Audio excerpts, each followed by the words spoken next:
So my name is Wednesday, and today is my personal manifesto.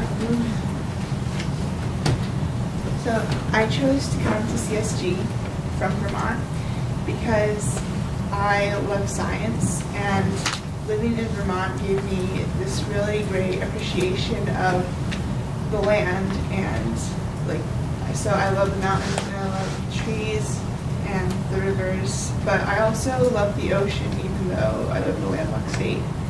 So I chose to come to CSG, which is a marine science school. And today my presentation, so that choice was kind of hard for me because as I style myself as an introvert, and as an introvert it's hard for me to go into new situations with new people and new experiences that might take me far out of my comfort zone.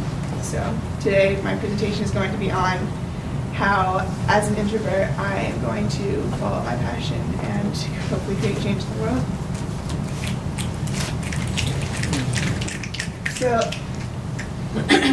as I said, growing up in Vermont gave me this great appreciation for the land, and my entire life I've known that global warming and climate change is an issue, and I've been told that there is a hole in the ozone layer. We are putting CO2 in the atmosphere with our emissions, and every time we use plastic it goes into the ocean and is harming the planet.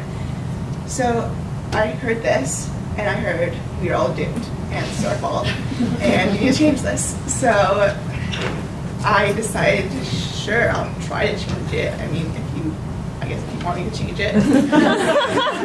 But so that brings me to my next thing, which is the introverted side, because our world views change as something that is big. You need to create a big change to have an impact on something as large as the earth.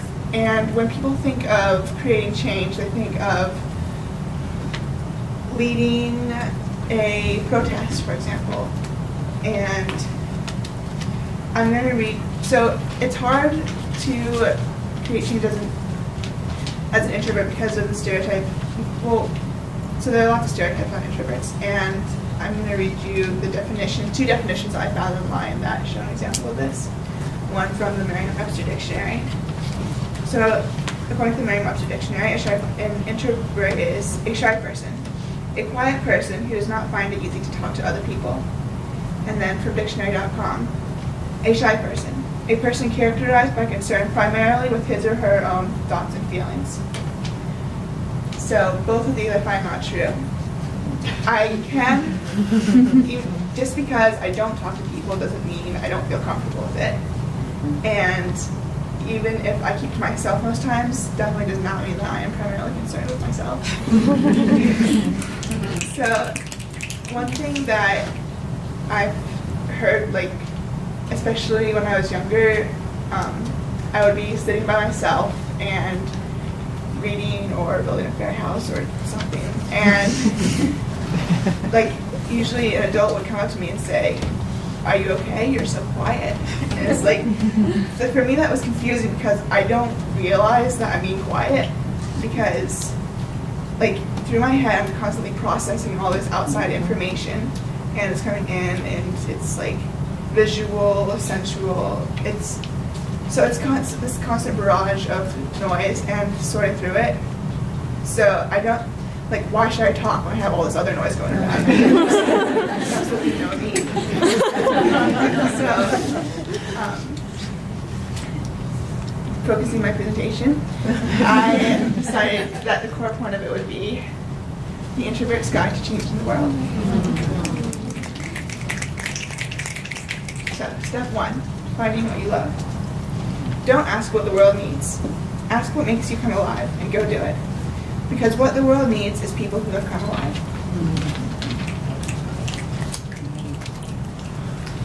So, first question, what are you passionate about? To find what you're passionate about, you need to look for it. You need to keep your eyes open, you need to keep your ears open. You need to just take in all the information that you can. You can find it by You can watch TV, that's how you want to find it. You can read books, you can listen to conversations. So another stigma or stereotype I found that people consider introverts is that people think that they do not have a strong passion because, well, for example, I do not show enthusiasm as an outward expression. So when people say, "Oh, what are you interested in?" and I say, "I'm interested in science," and they say, "Oh, really? That's so cool!" And I'm like, "Yeah, it is kind of cool." And they say, "Wait, but you're not, like, why aren't you excited about this? I thought this was what you were passionate about." But I don't show it as an outward expression. So sometimes it's hard because, you know, what people say can get back to you, and that can make you think, like, am I really passionate about this if people say I'm not passionate about it? So the main part of this is choose to focus your passion not on what someone else thinks you should be passionate about. Like, if people say, go change the world because global warming is bad, so you have to cut down emissions, you have to get a design electric car.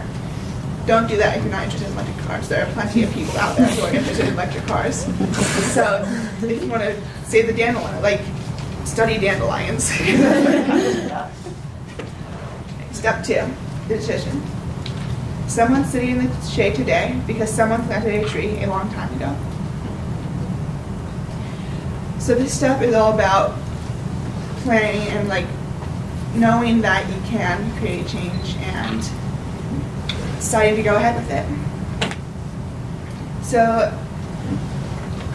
I mentioned before that as an introvert, like, it's hard to realize that you can create change because when people view change, they see people going out and leading workshops and going to rallies, which personally puts me outside of my comfort zone. So, like, you feel like you can't create change because you can't create change within your comfort zone, which is not true. And bringing it back to that quote, like, you can create a big change by doing something really small and personal because that person is naturally sitting in the shade, maybe avoiding heat stroke because you planted a seed. Like, just the simple gesture of planting a seed allows that person to stay out of the sun. Alright, step 3. Creating reality. At first, people refuse to believe that a strange new thing can be done. Then they begin to hope it can be done. Then they see it can be done.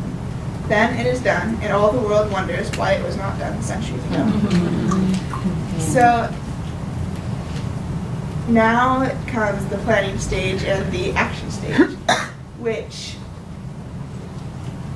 you need to know what you're going to do, and you also need to know that it is okay to ask for help in doing what you need to do. So, for example, if you're building a tiny house and you think, okay, so I want to design it this way, and I want to get these materials, and I'm going to build it exactly how I want it. And you're going to think, I don't want to ask anyone else's help because they're just going to mess it up, they're going to get in my way, they're not going to understand what I want to do. But personally, for me, it would be impossible to build a tiny house on my own. So you would need to ask for help from at least one person to be able to do that. And also, you need to realize that it takes time. So, like, take pride in the small accomplishments that you create. And also, as an introvert, I found that it's hard to keep going intensely for a long period of time. So sometimes you just need to step back and take a break. Maybe stop for an hour or a day or even a week and recharge. And then once you are feeling good and confident about yourself, you can step right back in and keep going.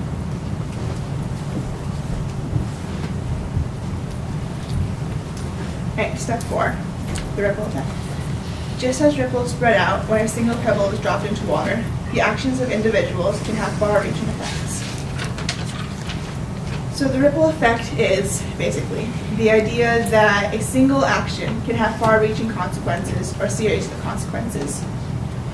Now, as an introvert in a world that sees, like, introverts as being the quieter, less less impactful persona. Like, people, it's hard to know when I've done something that is meaningful to, well, first of all to myself and also to other people, because the actions I take are so small that a lot of people don't realize them, or else they think it's so small, like what's the difference gonna make? You go out there and make a big difference. But really you just need to tell yourself that it's what you're doing is enough. Like, that doesn't mean that you should stop doing it because it's enough. That means that you should keep doing it because it really is enough. That this one simple action is what you're doing. Also, most importantly, if you're not happy doing it, don't keep doing it. Because that's just gonna, just don't keep doing it if you're not happy doing it.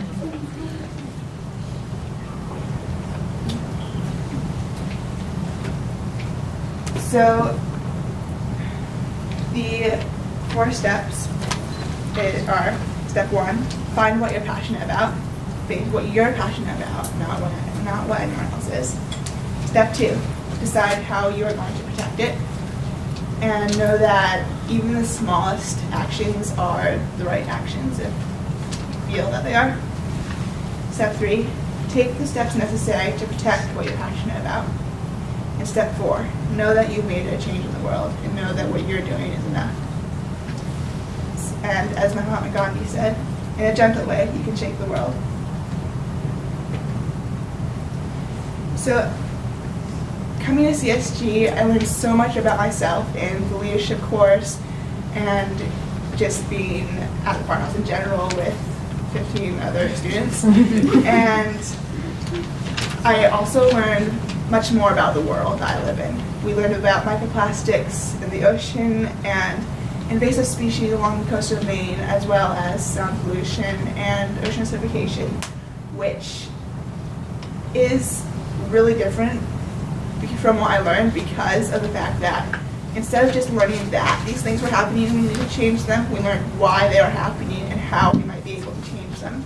So learning in that way has really empowered me to see what I can do to make change in the world. And for myself, I decided that going out, leading CSG, I plan to become more aware, or try to become more aware of my impact on the earth. And, for example, paying attention to what plastics I may be using.